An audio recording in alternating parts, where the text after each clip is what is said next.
Good morning, good afternoon, good evening, good night, wherever you may be. It's Lycan Warlord Thurston. Hello, everyone. Hope you're doing well. I know. It's been many months. I haven't talked about the lawsuit between Wright Thurston and Bene, the co-founders of BGP, aka the parent company of GALA Games. But today's the day. We're going to talk about it. I'm not going to go into too much detail because there's really not that much to talk about, but I am going to have all these documents that I show uploaded to the cloud Google Drive folder where I've got all these documents for you guys to look at yourself. And with that all being said, as of right now, nothing has happened since March 25th. So we're literally at like 3 months of silence. So with that in mind, let's look at it. So we come here to the case, which is 223CV00587HCN Dow Schermeyer versus Thurston et al. The Honorable Howard C. Nielsen Jr. presiding. You remember him. So we're going to look at, am I in the way? Am I better over here? Okay, I'm better over here. Okay. So this is, we had the motion for temporary restraining order. Then we had the order on the motion, which was with him telling him to go mess himself. And then order for preliminary injunction, motion to dismiss, motion for extension of time to refile reply. This has all kind of been, I think we were right here, the attorney planning meeting. But basically, we have a transcript from their meeting, which we're going to look at. And then you have order on, we basically have these two, motion for excess pages and leave to file excess pages again here. And then we've got some supply supports and order on motion for leave to file. Again, that's not important. Notice of change of address and notice of withdrawal of counsel. So don't get excited. It's just one of the attorneys. But let's start with the transcript. So this is the transcript between Bene and Thurston, i.e. it's not Bene and Thurston, it's their attorneys. So we have it on the docket. Abe Moore appearing pro hoc vice on behalf of Bene, and Cameron Cutler as well for Bene. Then you have Daniel Wadley for Thurston, as well as Michael Rhodes, who's admitted pro hoc vice as well. Pro hoc vice was allowing you to conduct court in a state you don't have jurisdiction or don't have a license for, whatever. So we've got 2 people for Bene, 2 people for Thurston. And I remember reading through this. It's been a while. And this is all right. I want to discuss first whether it makes sense for the parties to brief and me to resolve the 3 pending motions simultaneously, or whether it would instead make sense for the parties to first brief me and for decide the order, to treat the motions in a particular order. So the judge is asking, is it worth us doing this all at once, or is it worth doing it piece by piece? One thing comes to mind, I guess I have a question. Does anyone think that all the counterclaims and cross-claims against Bene, as well as against blockchain games on which the motion for preliminary injunction is based, are subject to arbitration? I know there's a motion to compel arbitration, and this is where you get the court involved.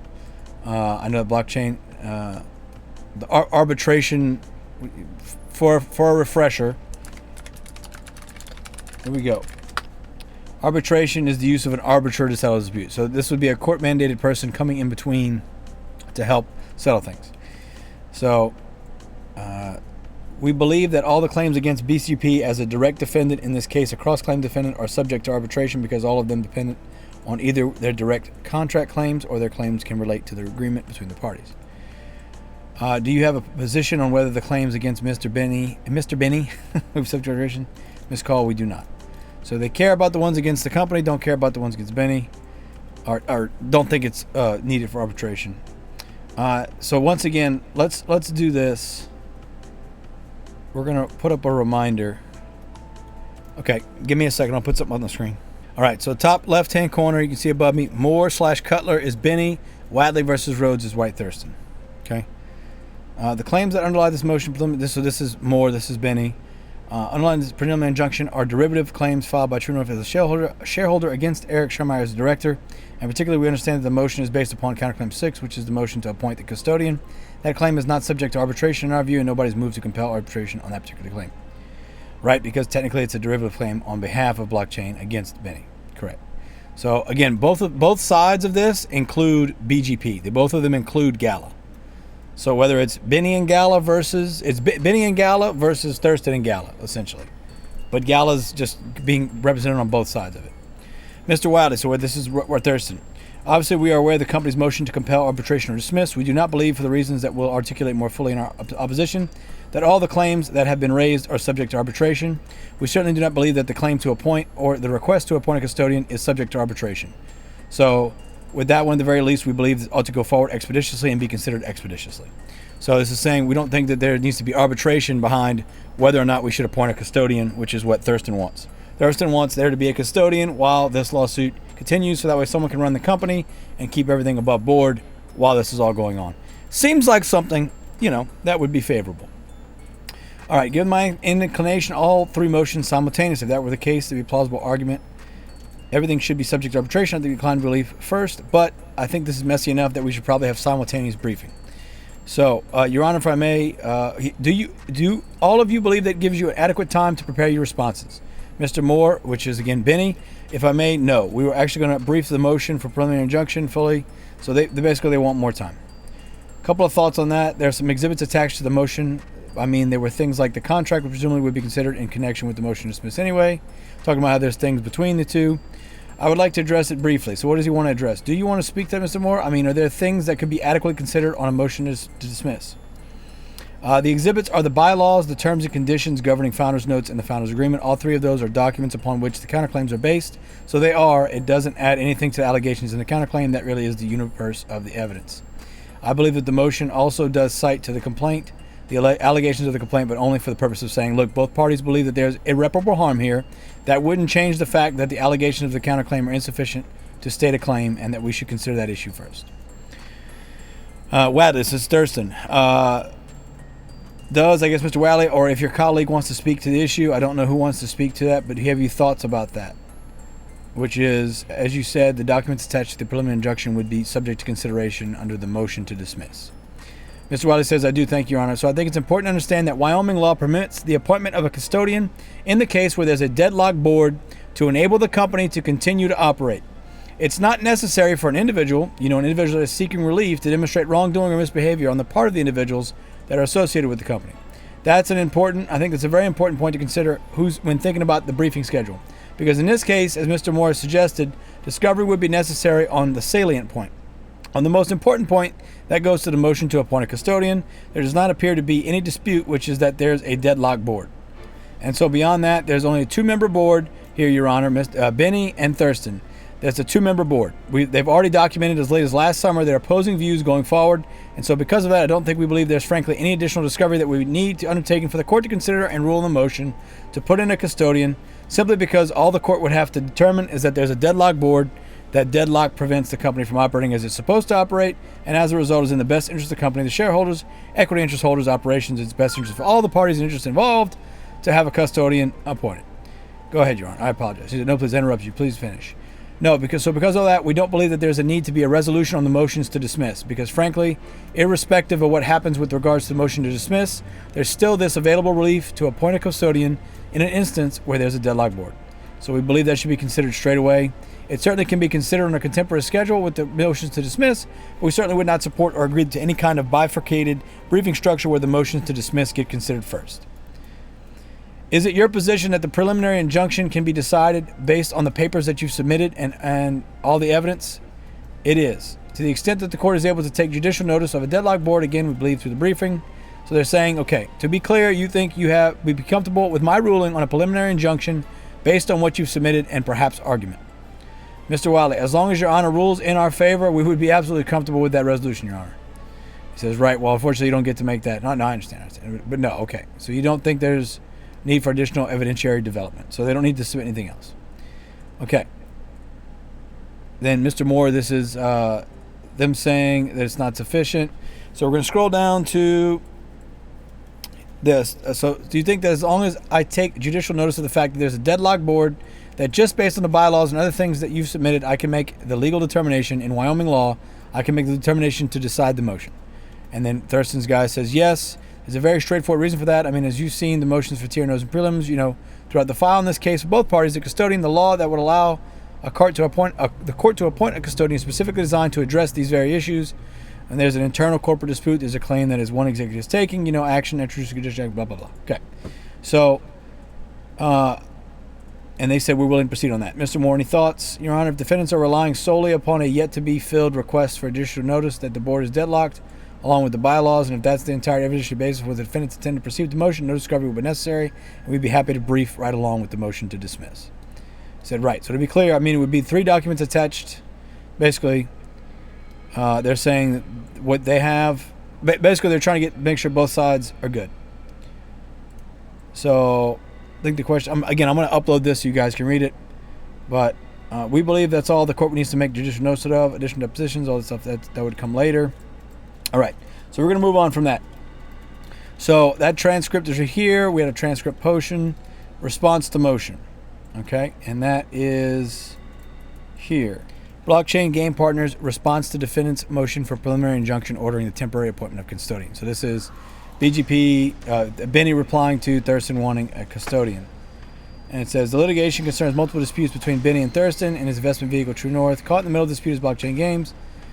As the court is aware, the company argues claims against are required to be brought to arbitration. True North's latest motion for preliminary injunction seeks the appointment of a temporary custodian as president, CEO, and sole director of the company. Technically, True North's motion is based on the claim asserted against Bene, not any claim asserted directly against the company. However, there can be no doubt that the relief sought, if granted, will have a drastic impact on the company, its shareholders, and its employees. If the court determines that Wyoming law permits actions of a custodian to act as president, CEO, and sole director of these circumstances, the company requests that this court give the parties, including the company, a chance to subsequently brief in detail.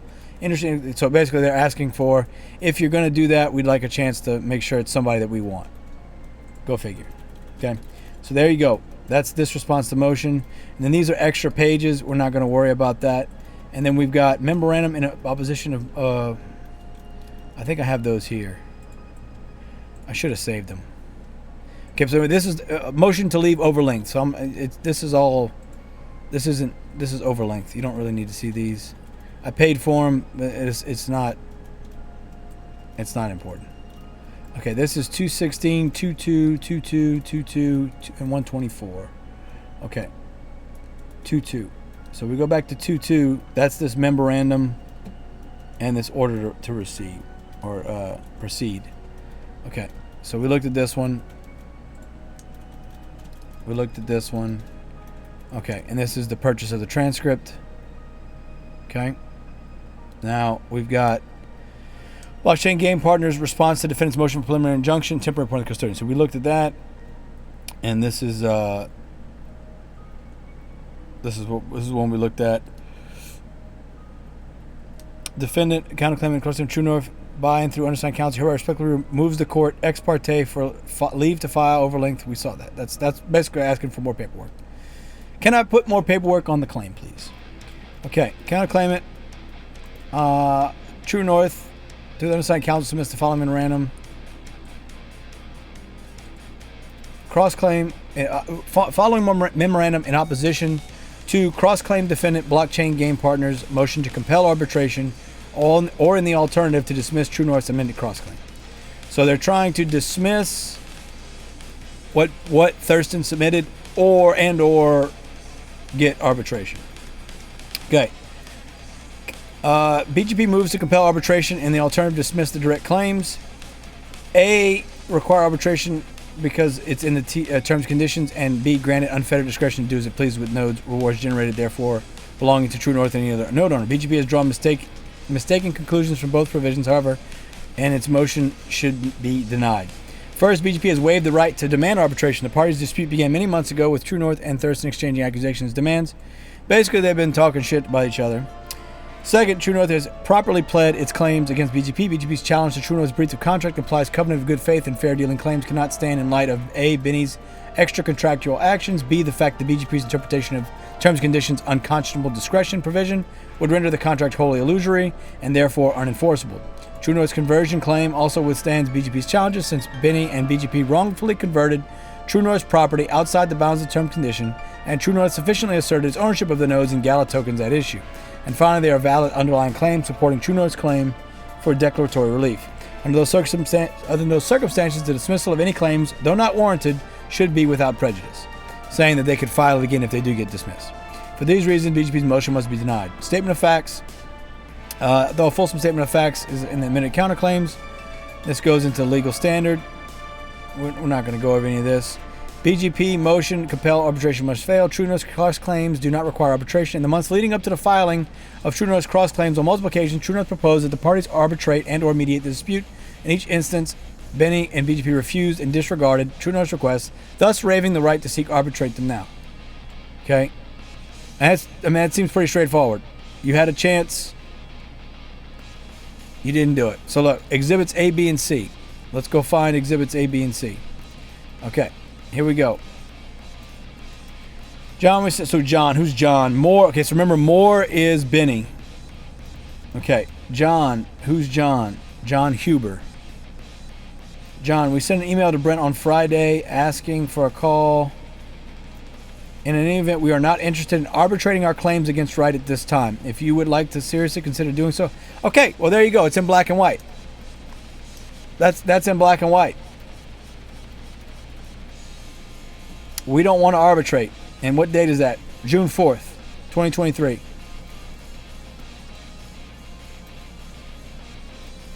Okay, that's Exhibit A. Dear Ms. Moore, while we appreciate you have been getting up to speed over the past week, we would like to establish more time of communication so we can discuss the matters. Accordingly, we request you prompt reply to this email by no later than 7 on Monday. Please advise your company is agreeable to a binding arbitration proceeding to resolve any and all matters or disputes between Ms. Wright Thurston and Mr. Eric Schermeyer, the only two directors of BGP respose. The arbitration be held in Salt Lake City or another reasonable venue. And this is Huber, which is Greenberg Torig. I don't remember which side that is. I don't remember. Do you? Anyway, okay. Exhibit B. John, before we can proceed proposal to arbitrate a factual dispute, we need to understand what the factual dispute is. Mr. Schermeyer's position, Thurston's position. Okay. We received a recent counter proposal and are interested in continuing the conversation toward a conclusion that is good. We can make all parties in the GALA community. One particular fact of the issue is different. We talk John Huber. So Huber must be with Thurston. Okay. Thanks for sending Thurston's settlement proposal. Mr. Schermeyer's counter proposal below. Nothing herein should be considered a legally binding offer, meaning that even if Mr. Thurston and True North were to accept the proposal below, it would not create any legal binding rights or obligations unless the other parties reduce. Okay. Payment by Mr. Thurston to the company. Based upon verifiable transactions, the company will be prepare an accounting the proceeds. So if Thurston pays them $150 million, transfer all of True North shares to the company, Thurston resigns as director of the company, Thurston indemnifies the company. So if Thurston removes himself completely from the company, gives them a bunch of money and all of his stuff, then we'll consider it. John, we have been discussing with our client. We can tell you that we expect to respond with a counter proposal instead of a simple rejection. We still intend to do so by Tuesday. Thank you. Abe, when we talked on Wednesday, you indicated you'd expect a response from True North's proposal by next Tuesday, if not sooner. Are you in a better position now? Eric and Wright via counsel have agreed to again join the special meeting of the board of directors. It is now scheduled for Thursday, June 22nd. So, by the way, this was around the time that Thurston originally filed. Okay, he originally filed. I'm going to go find that real quick. Hold on. Here you go. This is it. Right here. Okay. This was the second document, right? This was the first one he filed. This was Thurston that filed against BENE back in June. Notice filed June 20th, June 22nd. We've gone over this case before. If you look at the history and the documents, there ain't shit there. Basically, he filed, though, and then it got terminated. So notice the date, 2022nd. Let's go back and look at this document.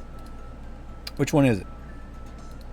Okay, look, June 14th, June 8th, June 16th. BENE, when BENE sent the motion, when BENE's team sent the motion for Thurston to turn everything in and give him a bunch of money, Thurston said, hold my beer, and he started the filing. So, there you go. There's your timeline. All right. So needless to say, they don't want to arbitrate.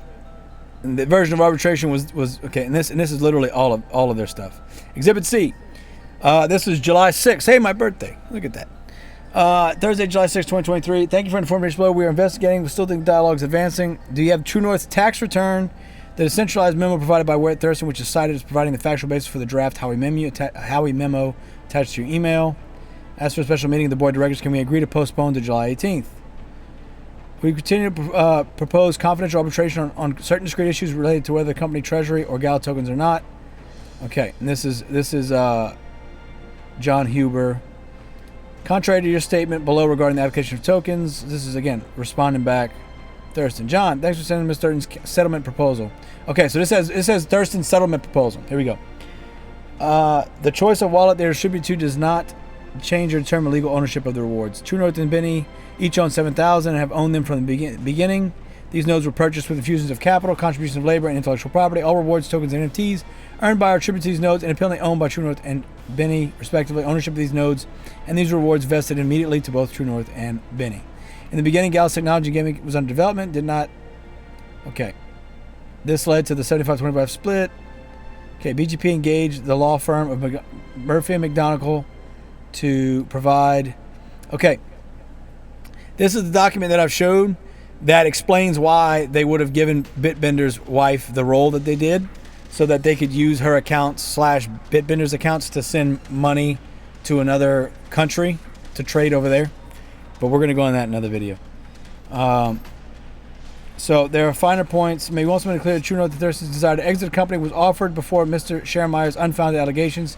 This is still the case, confirming that there is no hidden or secret agenda on Mr. Thurston's part, just a sincere desire to see the GALA community thrive. Okay. We have any more? We have more emails. It's just, there's a lot of stuff here. Okay.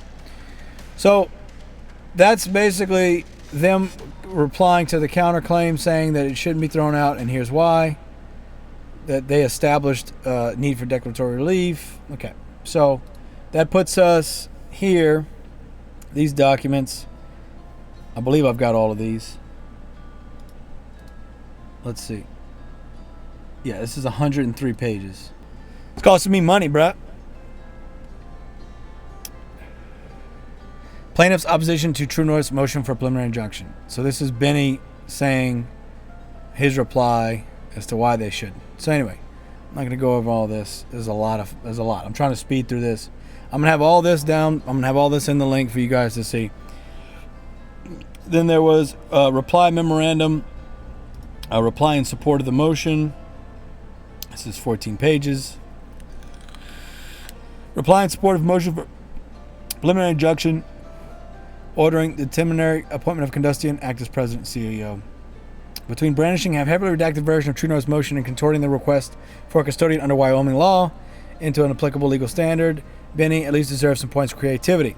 But that's about it. Bene's opposition does one thing. It reveals the lengths to which Bene is willing to go to cement his sole control over a two-person board by avoiding the proper application of Wyoming law in this case. The reason is clear. The Wyoming law providing for the appointment of custodian was designed for exactly the matter before the court, a deadlocked board that is incapable of providing the necessary mandatory oversight into BGP's operations management and executives, inevitable risk of imminent harm to its business, shareholders, and community as a result. So this is Thurston's big old document replying back to it, and that was memorandum in support of the motion. And then we have a reply. I believe that's also from Thurston as well. Okay. Reply in support of BGP's motion to compel. I'm sorry. BGP hereby splits its reply. In opposition, the direct claims go against. GALA Games has not waived its right to demand arbitration. True North has failed to state a claim for breach of the implied covenant. True North has failed to state a claim for conversion. True North's claim should be dismissed with prejudice. I love how they're capitalizing all these, just loud and clear. Okay, and then we've got another reply here. 109 pages. Ah, damn. That's crazy. Okay, this is plaintiff's reply in support of his motion of counterclaims. So this is them going through and trying to dismiss everything True North / Thurston is saying. Counterclaim 1 for breach of fiduciary duty in True North. True North does not dispute that its derivative counterclaims must be dismissed upon injury to the company. True North concedes that the alleged $600 million burn of shelter tokens was not an injury to the company. So because it didn't damage GALA, True North fails to allege that any company. This is a lot. Okay, this is a lot. We're gonna upload it so you guys can read it. Okay, and this is to leave the file. Now, change of address. Who changed their address? We got a new address for one of Bene's attorneys. Okay? And then the final thing is notice of withdrawal of counsel. And this is one of Bene's attorneys that is removing themselves from the case. So please take notice that pursuant to this, Christian Zazali of K&L Gates hereby withdraws his counsel. Moore, Shakespeare, Cutler, and Beal will remain as counsel of record for Bene and comply with all the Bene. So there you go. Somebody's pulling out. Probably, you know what? The check probably bounced. That's probably what it is. So at the end of the day, here's what matters. The last time we had an entry was on March 25th, 2024. It is now June 22nd, or 21st, excuse me, 2024. So a lot has happened in the past 3 months. A lot of documents, a lot of stuff to go over. I'm not gonna listen. I don't want to make this thing so freaking long again, but I am gonna download all of these and I'm gonna upload this to that file. That old link will be down below. You got any questions or comments, leave them down below. I have links you want to help support the channel. Help me pay for these long ass documents that man, and no wonder them attorneys charge so much, but these documents are expensive. Forgot to mention this. I was supposed to show this. Let's go ahead. We're going to turn this off. Red line's Bitcoin.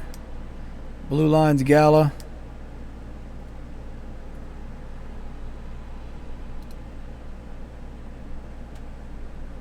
You know, I don't care. Just thought I'd show it. I just thought I'd show it. You guys know I like to pick on it when it's doing bad. So here we are.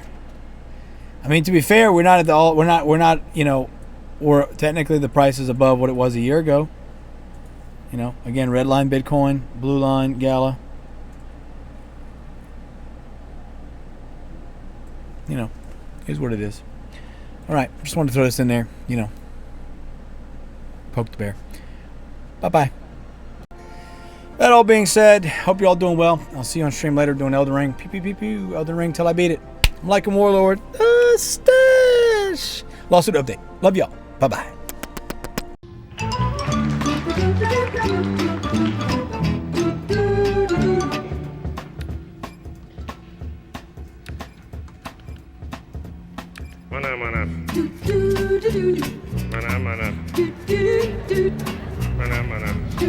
I think Leica is the best person I've ever seen. Like I've never seen anyone so amazing. You know, and I've mentioned this before. Leica is a fantastic person. Really, really, really cool. Ooh, you made it to the end of the video.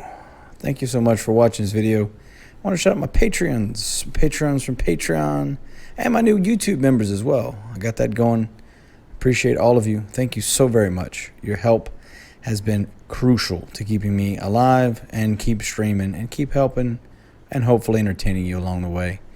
Anything I can do to make it more worth your while, please let me know down below. Also, you can find me on my Discord. I have my Discord server link down below, Patreon links down below, and then membership should be somewhere around here. Thank you all so very, very much. I really appreciate you. And I look forward to the future, and I hope you will come along for this journey with me. Thank you. Take care.